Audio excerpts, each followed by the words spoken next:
Yes. All right, here we go. Rapid fire, 12 games tonight. NFL Week 1 preseason. We'll start with the Bears and the Bengals. The Bengals are -1.5 at home. Some support for the Bears as they have that edge. They've already played a game. And you have Daniel and Bray, who are used to Nagy's system, as he had him in Kansas City and are used to his offense. I don't think Marvin Lewis really cares about the preseason. So you get Trubisky, who's going to play, Daniel and Bray. Bray was okay in the Hall of Fame game as they came in the back door to get the money against the Ravens. You got Dalton, Barkley, Driscoll, and Woodside for the Bengals. All right, now, over and over today, I'm going to go back to the basic points we made in our two-parter last week. We talked about betting NFL season, preseason, I should say, what really matters. What really matters for this game, Cincinnati has cluster injuries, and not in a good spot either. They've got cluster injuries in the secondary. We talk about the starters only going to play a couple of series. All right, that's fine. Well, their number 4 and number 5 corners are out. Number 6, 7, and 8 cornerbacks have all been torched all week. Number 9 was just signed.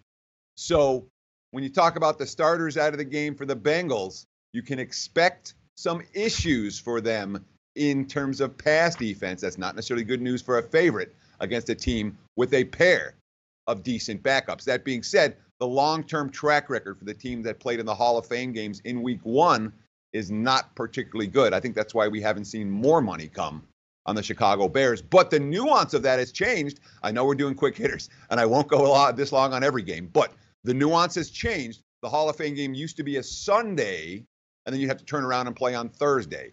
Now, the Hall of Fame game was a full week ago, so that short turnaround time isn't the same. Therefore, I'm willing to devalue the long-term track record for the Hall of Fame because it's a very different circumstance in 2018. Whew. Dolphins and Buccaneers. Dolphins 1.5, 34 the total. Tannehill's going to play. I like the quarterback rotation with Miami. It's Tannehill, Osweiler, Fales, and then Petty to get in there. And there's going to be a lot of Fitzpatrick here as Winston suspended. So Tannehill's finally back after the injury, and Miami 1.5 at home. Yeah, and, there's a QB battle in Tampa, in theory, between Winston and Fitzpatrick, two guys who need to get their playing time. But we talk about the cluster injuries. We got a cluster injury situation here as well. Tampa's got no tackles, offensive tackles, I should say. They've got 3 tackles out. The third stringer could be in with the first stringer. The third-round pick could be next to him on the offensive line, and that's the starting line. It might get worse by the time Brian Griffin takes the field as the third-string quarterback for Tampa. I would expect the Bucs to have their share of offensive issues in Miami this evening with that beat-up offensive line. All right, here's the big one. NFL Network, 4 o'clock Pacific. The Browns take on the Giants on the road. A 4-point move in this game. Giants open a 3-point favorite. The Browns are laying 1. 35 the total. Mayfield's going to play a couple quarters. You go from Taylor to Mayfield. Pretty good. It's what we're looking for when we did our preview on a preseason. I get a veteran and a guy who's won games in the NFL as my number 3 with Drew Stanton. Don't know how much Eli we're going to see or Barkley. And then it'll be Webb, Laletta, and Alex Tanney for the Giants. Ton of money on the Browns. And for what it's worth, 0-16 last year regular season, 4-0 straight up in the preseason. Sure. I mean, the teams that didn't win a game last year have a little bit more to prove in August than teams that did, obviously. And with Cleveland, you talked about it. Tyrod Taylor's getting all the first-team reps in training camp. He's going to start. He's going to play a series or 2 along with the rest of the starters. Mayfield, who's going to get, quote, he will play quite a bit. That's what Hugh Jackson said. The word is 2 quarters. That's not official, obviously. But Mayfield's going to be in this game for an extended stretch. He's been getting reps with the first stringers and with the second stringers, plenty of reps with that second string offense against the Browns starting defense. And of course, with Drew Stanton coming in as a third stringer, that certainly is the type of QB rotation and the type of emphasis on the preseason that we can understand why the betting markets have paid a lot of attention to the Cleveland Browns. A 4-point line move, in my mind, is perfectly validated. You can understand why the money has come on Cleveland. However, the money's already come. If you're trying to make money in the NFL preseason, betting on a team after a 4-point line move, good luck to you. Not a long-term winning strategy. All right, the Eagles at home against the Steelers. Eagles are 32.5. A ton of money on the under here. This is it opened 35, now down to 32.5. No Foles, no Wentz. It's going to be Sudfeld going for the Eagles. And for the Steelers, Tomlin on a 29-17 under run. And you got Rudolph from Oklahoma State and Landry Jones trying to battle it out to back up Big Ben. Yeah, and the interesting thing here is that in preseason, we always talk about the QB rotations. Here in Philadelphia, we have no Carson Wentz, no Nick Foles, no problem. It's not a 1-point spread. It's not a 2-point spread. It's a full field goal for the Eagles in this game, despite the fact that their top 2 QBs are not expected to see the field. Now, so that certainly has a lot to do with the Pittsburgh Steelers side of the equation. You see Mason Rudolph and Josh Dobbs getting most of the snaps tonight. But you talked about Tomlin's track record. The unders long-term, and the Steelers, not so much in August. Every once in a while, we see Tomlin step up and care about a preseason game. I'm not convinced this is that game. Hence, Philly still laying 3, despite the fact there's top 2 QBs will be sitting on the sidelines. Joe Callahan, baby. Say what you want. The guy's put up preseason numbers, too. He'll get in there after Sudfeld again tonight as well. Doug Peterson, 6-2 straight up in the preseason and 6-2 to the under. Ravens laying 3 at home against the Rams, 36 the total. I love the Rams, the Ravens quarterback rotation. You're going to see Flacco, RG3, Lamar Jackson, and Woodrum. The kid actually was 6 for 6 in the Hall of Fame game as well. At least Jackson, he didn't show me much throwing the ball, but if something happens, a play breaks down, he can just take off and scramble and beat you with his legs as well. Harbaugh has won 9 preseason games in a row, and 27-13 ATS going in the Hall of Fame game.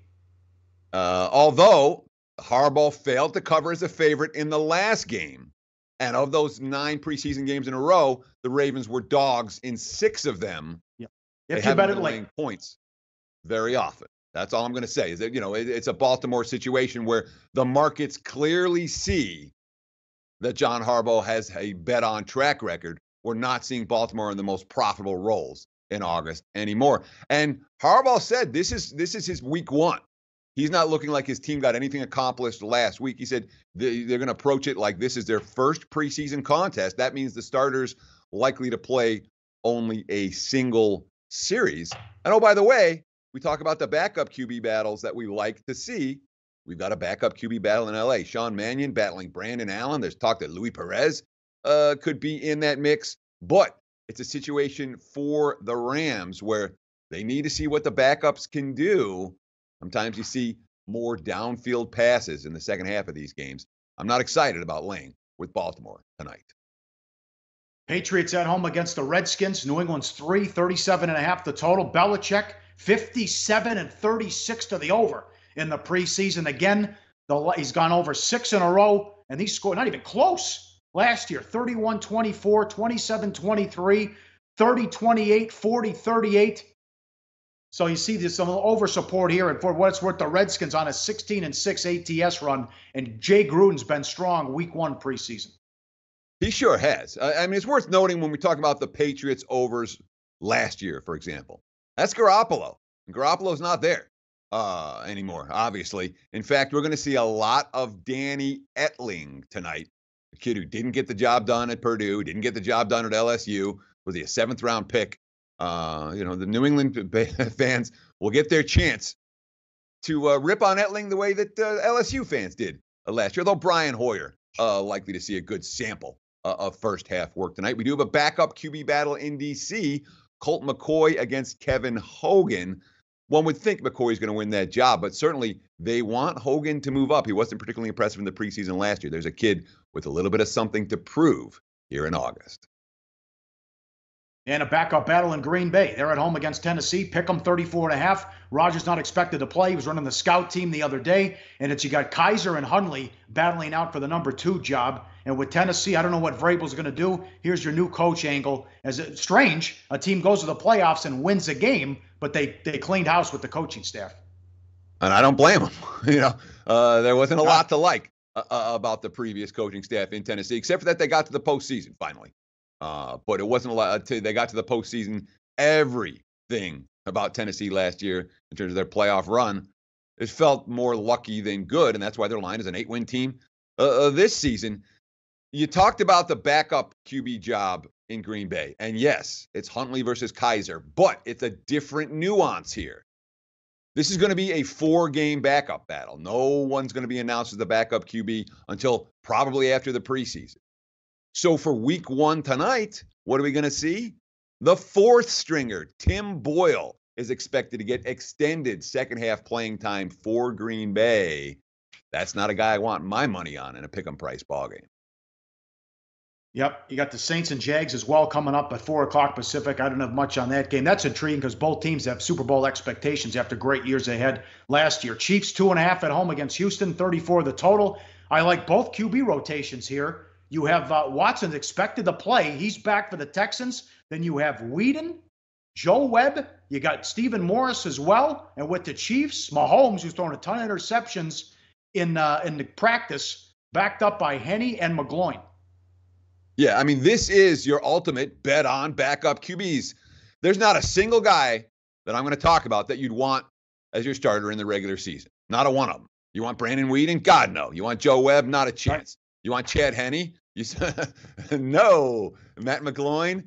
No. None of these guys can start an NFL game. In August, every one of them is a bet on QB, and that's the thing to understand. When you have veteran quarterbacks going up against second and third string defenders, there's an edge there. And there'll be an edge for, I think, both of these offenses after halftime here. You're looking for a high-scoring game tonight. This one might be one to pay attention to. KC and Houston. The Chiefs in general look like a high-scoring team to me in 2018. I'm expecting to play a lot of KC games over the total. Like the show? Help us keep the lights on. Please make sure to comment, share, and subscribe to all the Sportsbook Review videos. Thanks so much. Best of luck. Enjoy the game.